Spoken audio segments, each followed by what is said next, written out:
हजरत दाऊद अलैहिस्सलाम की कौम बंदर क्यों बनी? आइए जानते हैं हजरत दाऊद अलैहिस्सलाम की कौम पर किस तरह का अजाब आया था। एक ऐसी कौम जिस पर अल्लाह पाक ने अपना दर्दनाक अजाब नाजिल फरमाया और उस कौम के तमाम लोगों को अल्लाह पाक ने बंदर बना दिया। आखिर इस कौम के लोग ऐसा कौन सा गुनाह करते थे जिसकी वजह से अल्लाह पाक ने इन पर यह दर्दनाक अजाब नाजिल फरमाया, और ये लोग बंदर बनने के बाद कितनी दीन तक जिंदा रहे और फिर इनको किस तरह दर्दनाक मौत आई।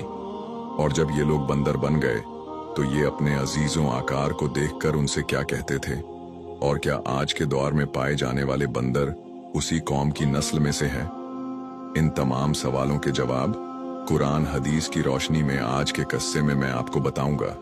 लिहाजा आपसे गुजारिश है कि इस किस्से को आखिर तक पूरा देखें और खूब शेयर करें ताकि हर मुसलमान भाई बहन हमारे इस्लाम के बारे में जान सके। इंसानों के बंदर बनने की इब्तिदा हजरत दाऊद अलैहिस्सलाम के दौर से हुई। इस वाक़े का पसे मंजर कुछ यूं है। हजरत दाऊद अलैहिस्सलाम और उनकी कौम समुंदर के किनारे इला नामी एक बस्ती में रहते थे और उनकी तादाद तकरीबन 70,000 के करीब थी। ये कौम बड़ी ही खुशहाल थी और अल्लाह पाक की बहुत ज्यादा फर्मा बरदार कौम थी।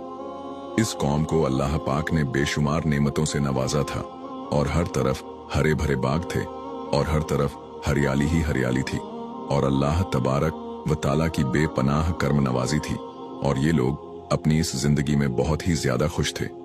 हजरत दाऊद अलैहिस्सलाम की कौम चूंकि समुद्र के किनारे रहती थी और अल्लाह तबारक ताला का इन पर इस कदर करम था कि समंदर के उस किनारे पर बेशुमार मछलियां आती थीं जिनका ये लोग कारोबार करते थे और बहुत ही खुशहाली वाली जिंदगी गुजारते थे। जब ये कौम अल्लाह पाक की मेहरबानियों की वजह से खुशहाल हो गई तो फिर ये कौम अल्लाह पाक की नाफरमानियों की तरफ उतर आई और तरह तरह के गुनाहों में मुब्तिला हो गई। और फिर अल्लाह पाक ने एक दिन इस कौम का इम्तिहान लेने का इरादा फरमाया और हजरत दाऊद अलैहिस्सलाम को वही भेजी कि अपनी कौम से कह दें कि हफ्ते वाले दिन मछली का शिकार करना बंद कर दें। और इस तरह अल्लाह पाक ने हजरत दाऊद अलैहिस्सलाम की कौम पर हफ्ते वाले दिन मछलियों का शिकार हराम कर दिया और फिर यहां से इस कौम की बर्बादी शुरू हो गई। हजरत दाऊद अलैहिस्सलाम ने अपनी कौम को बताया कि अल्लाह पाक ने हफ्ते वाले दिन मछलियों के शिकार को हराम करार दे दिया है। तो वो लोग बहुत ही ज्यादा परेशान हो गए और सारी कौम सर जोड़कर बैठ गई, क्योंकि हफ्ते का दिन ही वो दिन था जिसमें मछलियां बहुत ही ज्यादा तादाद में आती थी और खुद ब खुद किनारे पर आ जाती थी, और बाकी दिनों में बहुत ही कम यानी कि ना होने के बराबर ही मछलियां पकड़ दी जाती थीं।